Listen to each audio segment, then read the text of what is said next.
여러분, 혹시 지금 누군가의 미움 때문에 밤잠을 설치고 계시지는 않나요? 나를 싫어하는 그 사람의 마음을 돌리기 위해 하지도 않은 잘못을 억지로 찾아내어 사과하려 하지는 않으십니까? 우리는 살아가면서 수많은 관계의 실타래 속에 얽혀 살아갑니다. 그 속에서 누구나 한 번쯤은 이유 없는 비난이나 오해로 인한 미움의 화살을 맞기도 합니다. 내가 베푼 호의가 무시당했을 때, 나의 진심이 왜곡되어 차가운 냉소로 돌아왔을 때, 우리의 마음은 억울함과 분노, 그리고 깊은 슬픔으로 요동치게 됩니다. 남에게 잘 보이고 싶어서가 아니라 그저 평온하게 지내고 싶었을 뿐인데, 왜 세상은 나를 가만히 두지 않는 것일까요? 그리고 우리는 왜 그 불편한 관계를 견디지 못해 내 자존심을 깎아내리면서까지 상대방의 기분을 맞추려 애쓰는 것일까요? 마치 내가 죄인인 것처럼 고개를 숙이고 그들의 비위를 맞추려 노력할수록 마음속 깊은 곳에서는 병이 듭니다. 이것은 비단 여러분만의 고민이 아닙니다. 수천 년 전 인간의 고뇌를 가장 깊이 들여다보았던 붓다와 평생을 맑고 향기로운 삶을 위해 무소유를 실천하셨던 법정 스님께서도 이 관계의 괴로움에 대해 끊임없이 성찰하셨습니다. 오늘 우리는 세상의 비난 앞에서도 흔들리지 않았던 붓다의 일화들과 홀로 있음을 두려워하지 않았던 법정 스님의 서늘한 지혜를 빌려 나를 싫어하는 사람 앞에서 우리가 취해야 할 진정한 태도가 무엇인지, 그리고 왜 비굴한 사과 대신 당당한 침묵이 필요한지, 그 깊은 깨달음의 숲으로 들어가 보려 합니다. 이 질문에 대한 답을 붓다께서 세상의 온갖 비난 속을 걸어가시던 그 어느 날의 풍경 속에서 찾아보겠습니다. 옛날 인도에 자신의 지식과 가문에 대한 자부심이 하늘을 찌르던 한 바라문이 살고 있었습니다.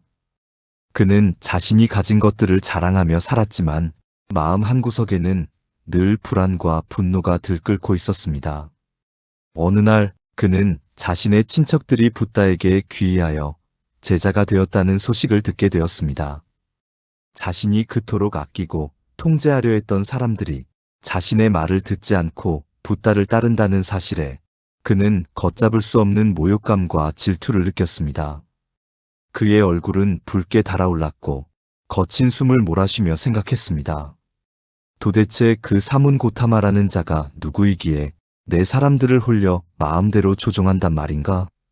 내 오늘 기필코 그를 찾아가 세상에서 가장 모욕적인 말로 그 위선을 낱낱이 까발려주리라. 바라문은 분노를 원동력 삼아 붓다가 머물고 있는 기원정사로 향했습니다. 그가 걷는 발걸음마다 먼지가 피어올랐고 그의 눈빛은 살기로 가득 차 있어 지나가는 사람들조차 감히 그와 눈을 마주치지 못하고 길을 비켰습니다. 기원정사에 도착한 바라문은 수많은 제자들에게 둘러싸여 평온하게 설법하고 있는 붓다를 발견했습니다. 붓다의 모습은 마치 고요한 호수와 같았고 그 주변에는 설명할 수 없는 평화로운 기운이 감돌고 있었습니다. 하지만 이미 분노에 눈이 먼 바라문에게는 그 평화조차도 가식으로 보일 뿐이었습니다. 그는 다짜고짜 붓다의 앞으로 성큼성큼 걸어가 손가락질을 하며 입에 담지 못할 욕설을 퍼붓기 시작했습니다. 이봐, 사문 고타마. 네가 무슨 자격으로 멀쩡한 가장들을 출가시켜 가정을 파탄내는가? 너는 사회의 기생충이며 남의 밥이나 빌어먹는 거지에 불과하다. 네가 깨달았다고? 웃기지 마라. 너는 그저 말재주로 사람들을 현혹하는 사기꾼일 뿐이다. 바라문의 고함 소리는 쩌렁쩌렁하게 울려 퍼져 설법을 듣던 대중들을 얼어붙게 만들었습니다. 제자들의 얼굴은 당혹감으로 일그러졌고 일부는 분노하며 자리에서 일어나려 했습니다. 온갖 모욕적인 언사, 차마 듣고 있기 힘든 비난, 가문에 대한 조롱까지 바라문은 자신이 알고 있는 모든 악한 단어를 총동원하여 붓다를 공격했습니다. 그는 붓다가 화를 내거나 적어도 당황하여 변명을 늘어놓을 것이라고 예상했습니다. 그러나 붓다는 미동도 하지 않았습니다. 마치 깊은 산속의 바위처럼 그 거친 욕설의 폭풍우 속에서도 눈 하나 깜짝하지 않고 그저 고요한 눈빛으로 바라문을 응시할 뿐이었습니다. 그 침묵은 너무나도 깊고 무거워서 오히려 소리를 지르고 있는 바라문이 목소리가 점점 더 초라하게 느껴질 정도였습니다. 한참을 떠들던 바라문은 아무런 대꾸도 없는 붓다의 태도에 김이 빠지기 시작했습니다. 숨이 차오르고 목이 쉬어 더 이상 소리를 지를 힘조차 남지 않게 되자 그는 씩씩거리며 비로소 입을 다물었습니다. 그때였습니다. 고요하던 붓다께서 천천히 입을 여셨습니다. 그 목소리는 분노나 짜증이 섞이지 않은 아주 부드럽고 맑은 음성이었습니다. 바라문이여, 그대 집에 가끔 손님이 찾아오는가? 예상치 못한 질문에 바라문은 퉁명스럽게 대답했습니다. 물론이지. 나를 존경하는 많은 사람들이 내 집에 찾아온다. 붓다께서 다시 물으셨습니다. 그렇다면 그대는 찾아온 손님들을 위해 음식을 장만하고 다과를 베푸는가? 당연한 일 아니냐? 내 가문은 손님 대접에 소홀함이 없다. 붓다께서는 옅은 미소를 머금으며 조용히 말씀하셨습니다. 그렇다면 바라문이여, 만약 그대가 정성껏 음식을 차려내왔는데 그 손님이 배가 부르다거나 다른 이유로 그 음식을 먹지 않는다면 그 차려진 음식은 누구의 것이 되는가? 바라문은 붓다가 엉뚱한 소리를 한다고 생각하며 비웃듯 대답했습니다. 그야 뻔한 것 아니냐? 손님이 먹지 않았으니 그 음식은 당연히 주인인 내 차지가 되겠지. 내가 다시 거두어 드려야 하지 않겠느냐? 그 순간 붓다의 눈빛이 샛별처럼 빛났습니다. 붓다께서는 흐트러짐 없는 자세로 그러나 폐부를 찌르는 명징한 목소리로 말씀하셨습니다. 바라문이여, 지금 그대도 똑같은 일을 하고 있다. 그대는 내게 온갖 욕설과 비난, 그리고 저주라는 음식을 차려내왔다. 하지만 나는 그대가 차려온 그 음식을 조금도 먹을 생각이 없다. 나는 그대의 욕설을 받지 않았다. 그러니 바라문이여, 그대가 내뱉은 그 모든 욕설과 저주는 손님이 먹지 않은 음식처럼 오롯이 주인인 그대의 차지가 되지 않겠느냐? 바라문은 머리를 한 대 얻어맞은 듯 멍해졌습니다. 자신이 쏟아낸 그 더러운 말들이 상대방에게 닿지 않고 고스란히 자신에게 되돌아왔다는 사실을 깨달은 것입니다. 붓다께서는 이어서 개송을 읊으셨습니다. 화를 내는 사람에게 다시 화를 내는 것은 그 사람보다 더 나쁜 사람이 되는 길이다. 화를 내는 사람에게 화를 내지 않는 사람은 두 사람 모두를 이기는 승리자이다. 상대방이 화를 낼 때 마음의 평정을 잃지 않고 침묵을 지키는 것은 자신을 보호하고 또한 남을 보호하는 것이다. 어리석은 사람들은 이를 두고 졌다고 말할지 모르나 지혜로운 이는 이것이야말로 진정한 승리임을 안다. 바라문의 얼굴은 수치심으로 붉게 물들었습니다. 자신이 뱉은 독이 결국 자신의 마음속에만 가득 고여 자신을 태우고 있었음을 알게 된 것입니다. 그는 붓다의 발 아래 무릎을 꿇고 참회의 눈물을 흘렸습니다. 또 다른 어느 날의 일입니다. 붓다의 10대 제자 중 한 명인 사리불 존자는 지혜가 으뜸이라 칭송받는 훌륭한 수행자였습니다. 그는 언제나 겸손하고 온화하여 많은 동료 수행자들의 존경을 받았습니다. 하지만 그런 사리불 존자조차도 모든 사람에게 사랑받은 것은 아니었습니다. 어느 질투심 많은 젊은 비구가 붓다를 찾아와 사리불 존자를 모함했습니다. 부처님, 사리불 존자가 저를 때렸습니다. 그는 자신의 지혜와 지위를 믿고 거만해져서 저를 치고도 사과 한마디 없이 지나갔습니다. 저는 몸과 마음에 큰 상처를 입었습니다. 붓다께서는 그 말이 사실이 아님을 아셨지만 대중들 앞에서 진실을 명확히 하고 또한 모함하는 자를 깨우치기 위해 사리불을 부르셨습니다. 그리고 모든 비구들이 모인 자리에서 물으셨습니다. 사리불이여, 이 비구가 말하기를 그대가 그를 때리고도 사과하지 않고 떠났다고 하는데 그것이 사실인가? 사리불 존자는 억울함을 호소하거나 그 비구를 노려보며 화를 내지 않았습니다. 그는 아주 차분하고 낮은 목소리로 자신의 마음가짐을 고백하기 시작했습니다. 세존이시여, 저는 제 자신을 땅과 같다고 생각합니다. 사람들이 땅 위에 깨끗한 꽃을 버리든, 더러운 오물을 버리든, 똥이나 오줌을 누든, 땅은 그것을 싫어하거나 좋아하지 않고 묵묵히 받아들입니다. 저의 마음은 그 땅과 같아서 누군가를 해치거나 거만하게 굴 마음이 없습니다. 세존이시여, 저는 제 자신을 물과 같다고 생각합니다. 물이 깨끗한 것을 씻어주든, 피와 고름을 씻어주든, 물은 그것을 혐오하지 않고 그저 흐를 뿐입니다. 저의 마음은 그 물과 같아서 누군가에게 분노를 품거나 상처를 줄 생각이 없습니다. 세존이시여, 저는 제 자신을 불과 같다고 생각합니다. 불이 향기로운 것을 태우든, 썩은 시체를 태우든, 불은 가리지 않고 타오릅니다. 저의 마음은 그 불과 같아서 누군가를 차별하거나 미워할 마음이 없습니다. 세존이시여, 저는 제 자신을 바람과 같다고 생각합니다. 바람이 향기로운 숲을 지나든, 악취가 진동하는 쓰레기장을 지나든, 바람은 그곳에 머물지 않고 지나갑니다. 저의 마음은 그 바람과 같아서 어떤 비난이나 칭찬에도 머물지 않습니다. 사리불 존자의 이 고백은 단순한 변명이 아니었습니다. 그것은 자아라는 것이 본래 없음을, 그리고 타인의 평가에 휘둘리지 않는 수행자의 고결한 마음 상태를 보여주는 아름다운 사자후였습니다.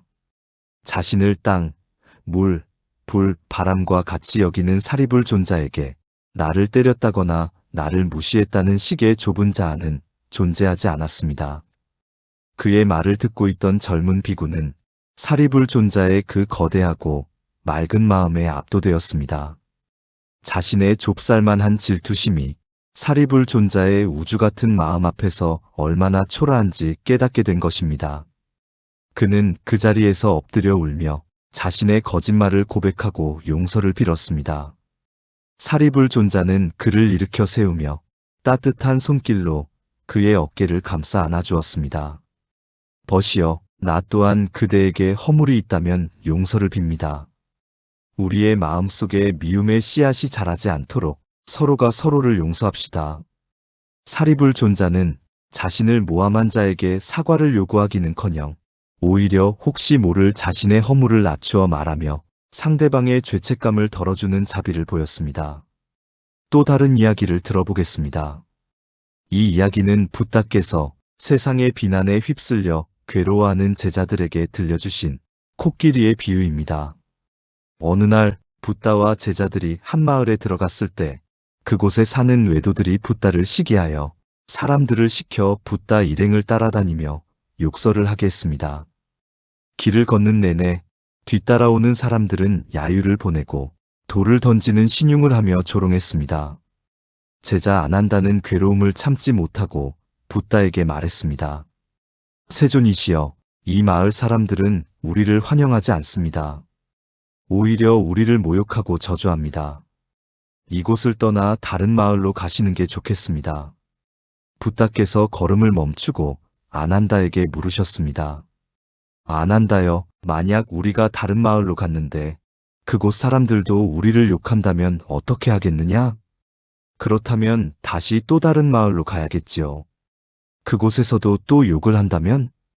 그럼 또다시 다른 곳으로. 아난다는 말끝을 흐렸습니다. 붓다께서는 자애로운 미소를 지으시며 말씀하셨습니다. 아난다여, 우리는 그래선 안 된다. 문제가 일어난 바로 그곳에서 문제를 해결해야 한다. 이 비난의 소리가 잦아들 때까지 우리는 묵묵히 우리의 길을 가야 한다. 아난다여, 나는 전장에 나간 코끼리와 같다. 전장에 나간 코끼리는 사방에서 날아오는 화살을 묵묵히 견뎌내야 한다. 그 화살들이 아프다고 하여 도망치거나 날아오는 화살마다 일일이 반응하여 밟으려 한다면 코끼리는 전쟁에서 승리할 수 없다. 나 또한 마찬가지다. 세상에는 계율을 지키지 않는 사악한 무리가 많다. 그들이 쏘아대는 비난의 화살, 욕설의 화살을 나는 전장의 코끼리처럼 묵묵히 견뎌낼 것이다. 그것이 나를 수행하는 자의 자세이다. 붓다께서는 피하지 않으셨습니다. 자신을 싫어하는 사람들을 피해 도망가는 것은 결국 그들의 미움에 굴복하는 것임을 아셨기 때문입니다. 또한 그들에게 잘 보이기 위해 비굴하게 행동하는 것 역시 수행자의 당당함을 잃는 일임을 가르치셨습니다. 그저 코끼리처럼 두꺼운 가죽으로 화살을 튕겨내듯 단단한 마음의 갑옷으로 비난을 튕겨내며 자신이 가야 할 길을 뚜벅뚜벅 걸어갈 뿐이었습니다. 마지막으로 어느 작은 숲속의 늙은 수행자와 젊은 제자의 이야기를 들려드리겠습니다. 이는 법정 스님이 자주 말씀하셨던 홀로 있음의 미학과 맞닿아 있는 이야기입니다. 젊은 제자는 사람들 사이에서 평판이 좋지 않았습니다. 그는 정직하고 올바른 말을 하는 성격이었지만 사람들은 그의 직설적인 태도를 싫어했고 뒤에서 수군거렸습니다. 제자는 스승에게 찾아와 하소연했습니다. 스승님, 저는 사람들에게 진실을 말했을 뿐인데 사람들은 저를 미워하고 따돌립니다. 제가 가서 그들에게 사과하고 그들의 비위를 맞춰주어야 할까요? 너무나 외롭고 괴롭습니다. 늙은 스승은 조용히 찻잔을 기울이며 뜰 앞에 소나무를 가리켰습니다. 저 소나무를 보아라. 저 소나무가 숲속의 잡목들에게 자신이 너무 푸르러서 미안하다고 사과하더냐? 저 소나무가 자신의 껍질이 너무 거칠어서 미안하다고 부드러운 풀잎들에게 고개를 숙이더냐? 제자가 대답했습니다. 아니요, 그렇지 않습니다. 스승이 말을 이었습니다. 소나무는 그저 소나무로 서 있을 뿐이다. 잡목들이 소나무의 그늘을 싫어한다고 해서 소나무가 가지를 쳐내거나 뿌리를 뽑아 옮기지 않는다. 네가 만약 그들의 비위를 맞추기 위해 너의 진실을 굽히고 거짓된 웃음을 짓는다면 너는 더 이상 소나무가 아니다. 그때부터 너는 바람에 흔들리는 갈대가 되고 마는 것이다. 사람들이 너를 싫어하는 것은 너의 문제가 아니라 그들의 문제이다. 그들이 진실을 마주할 용기가 없어서 너라는 거울을 깨뜨리고 싶어 하는 것일 뿐이다. 깨진 거울 조각에 비친 자신을 보지 못하고 거울을 탓하는 자들에게 네가 왜 굳이 사과를 해야 하느냐? 홀로 서는 것을 두려워하지 마라. 무소의 뿔처럼 혼자서 가라. 네가 스스로에게 당당하다면 그 외로움은 고통이 아니라 너를 더욱 단단하게 만드는 맑은 고독이 될 것이다. 법정 스님께서 말씀하시지 않았더냐? 홀로 있다는 것은 물들지 않고 순수하며 자유롭고 홀가분한 것이다. 라고. 남의 시선이라는 감옥에 너 자신을 가두지 마라. 이 이야기들은 우리에게 관계의 본질에 대해 깊은 울림을 줍니다. 바라문의 욕설을 받지 않음으로써 되돌려준 붓다. 자신을 사대 땅, 물, 불, 바람과 같이 여겨 모함을 흘려보낸 사리불, 비난의 화살을 견디는 전장의 코끼리, 그리고 잡목들의 시선에 굴하지 않는 소나무. 이 모든 일화가 가리키는 방향은 하나입니다. 나를 싫어하는 사람에게 내 에너지를 낭비하지 말라는 것입니다. 자, 그렇다면 이 고대의 지혜들을 복잡하고 치열한 현대 사회를 살아가는 우리의 삶에 구체적으로 어떻게 적용할 수 있을까요? 나를 미워하는 직장 상사, 이유 없이 나를 험담하는 동료, 나를 오해하고 돌아선 친구 앞에서 우리는 당장 무엇을 어떻게 해야 할까요? 여기 법정 스님의 사상과 붓다의 가르침을 바탕으로 정리한 4가지의 실천적인 해법이 있습니다. 첫째, 미움이라는 선물을 수치 거부하십시오. 이것이 가장 중요하고 즉각적인 대처법입니다. 누군가 당신에게 화를 내거나 비난을 하거나 싫은 티를 낼 때 우리는 습관적으로 그 감정을 받아들입니다. 상대방이 던진 불쾌함이라는 공을 덥석 받아서 내가 뭘 잘못했지? 왜 저 사람은 나를 싫어하지? 하며 그 공을 가슴에 품고 전전긍긍합니다. 하지만 붓다께서 말씀하셨듯이 그 욕설과 미움은 상대방이 준비한 음식입니다. 당신이 먹지 않으면 그것은 썩어서 악취를 풍기게 되고 그 냄새는 오직 그 음식을 차린 주인의 코만 괴롭힐 뿐입니다. 누군가 당신을 싫어한다는 사실을 알게 되었을 때 마음속으로 단호하게 선언하십시오. 나는 이 미움을 받지 않겠다. 반성한다. 상대방의 감정은 상대방의 책임입니다. 당신이 그 감정의 쓰레기통이 되어줄 의무는 없습니다. 사과하지 마십시오. 당신이 잘못한 것이 없다면 분위기를 무마하기 위해 하는 사과는 당신의 존엄성을 해치고 상대방의 잘못된 태도를 강화할 뿐입니다. 그저 침묵으로 그건 내 생각이고 나는 받지 않겠어라는 단호한 에너지를 내보내십시오. 그것이 보이지 않는 가장 강력한 방패가 됩니다. 둘째, 나를 텅 빈 배로 만드십시오.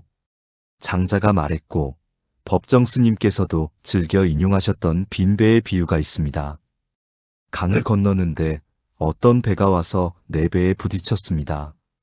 화가 머리끝까지 나서 소리를 지르려는데 자세히 보니 그 배에 사람이 타고 있지 않은 빈 배였습니다. 그러면 치솟던 화는 순식간에 사라집니다. 상대할 대상이 없기 때문입니다.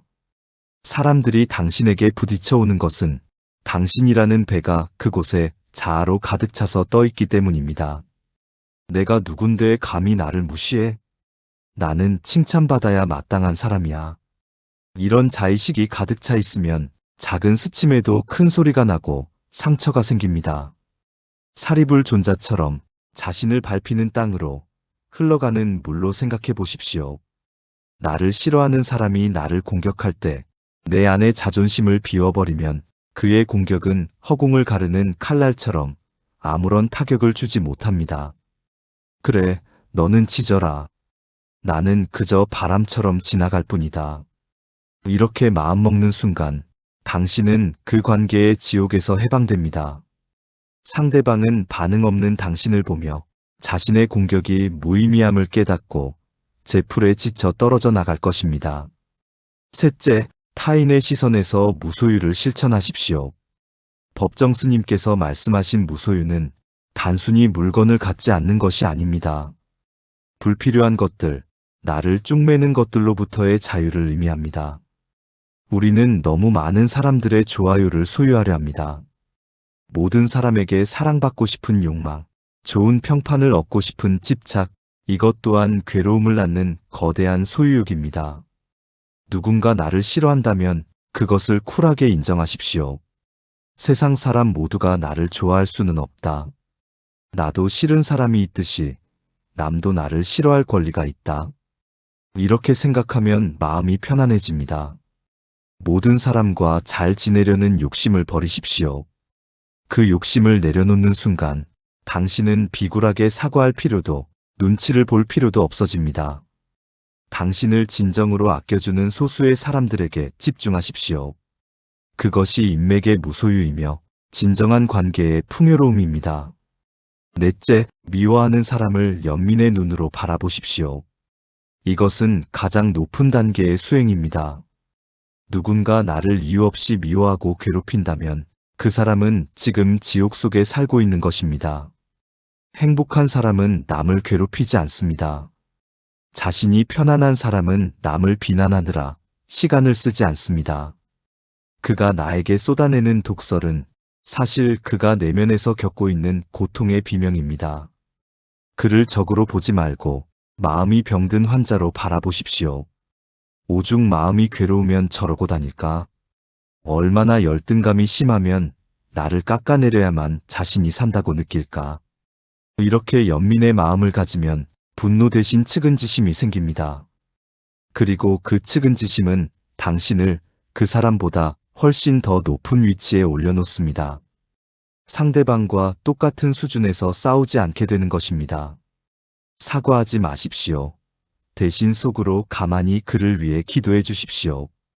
부디 당신의 마음에도 평화가 깃들기를. 이것이야말로 최고의 복수이자 나를 지키는 가장 고결한 방법입니다. 여러분, 법정 스님께서는 산문집에서 이런 말씀을 남기셨습니다. 나는 누구인가? 스스로 물어라. 자신의 속얼굴이 드러나 보일 때까지 묻고 또 물어라.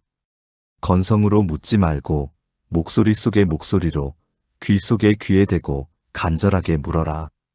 해답은 그 물음 속에 있다.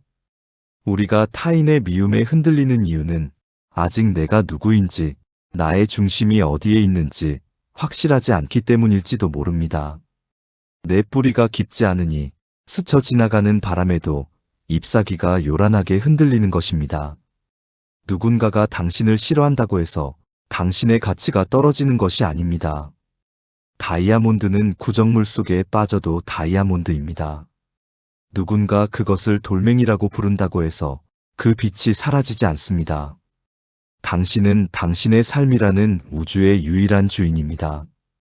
주인이 지나가는 객의 눈치를 보며 자신의 안방을 내어주어서야 되겠습니까? 당신을 싫어하는 사람에게 사과하지 마십시오. 그저 당신의 길을 가십시오. 무소의 뿔처럼 묵묵히 그리고 당당하게. 당신이 스스로를 존중하고 아끼는 만큼 세상도 당신을 함부로 대하지 못할 것입니다. 오늘 밤 혹시라도 누군가의 차가운 시선 때문에 마음이 시리다면 조용히 눈을 감고 붓다의 침묵을 떠올려 보십시오. 그리고 법정 스님의 텅 빈 의자를 생각하십시오. 비움으로써 충만해지고 침묵함으로써 웅변하며 홀로 있음으로써 전체와 하나가 되는 그 자유로운 경지를 말입니다. 남들이 뭐라 하든 당신은 당신 자체로 온전하고 아름다운 존재입니다. 그 사실 하나만 꽉 붙드십시오. 나머지는 그저 바람에 날려보내십시오. 여러분의 삶이 타인의 시선이라는 감옥에서 벗어나 드넓은 초원처럼 자유롭고 평화롭기를 진심으로 기원합니다. 이 영상이 여러분의 마음을 단단하게 지키는 방패가 되기를 바랍니다. 영상이 도움이 되셨다면 더 많은 지혜를 나눌 수 있도록 지금 이 채널을 구독해 주시고 주변에 힘들어하는 분들에게도 공유해 주세요. 여러분의 평온한 노후와 행복한 삶을 응원합니다. 감사합니다.